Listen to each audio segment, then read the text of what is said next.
It's about to be St. Patrick's Day, and all I can think about is a Shamrock Shake. But I don't want to wait in those lines.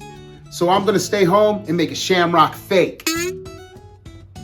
For our Shamrock Fake, we'll be using vanilla ice cream, milk, mint extract, and green food coloring. And optional are cookies, Ready Whip, chocolate syrup, and maraschino cherries.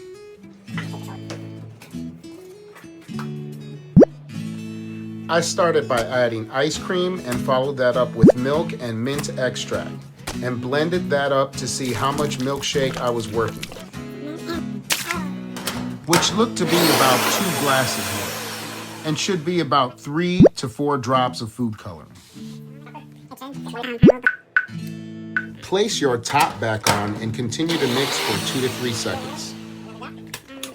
Now we arrived at the creative point where you can really let your inner artist shine. You can use whipped cream, cookie crumbles, or chocolate sprinkles. It's almost endless. I did snooze on the chocolate syrup and forgot to use it, but you know how it goes. It's optional.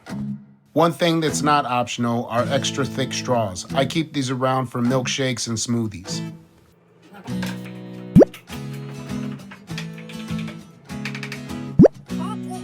Our Shamrock Fake is done, and all I have to do is top it off with the cookie I carefully carved out. Okay, and we'll go ahead and just stick it about right there. How's that look? I'm gonna give it a shot.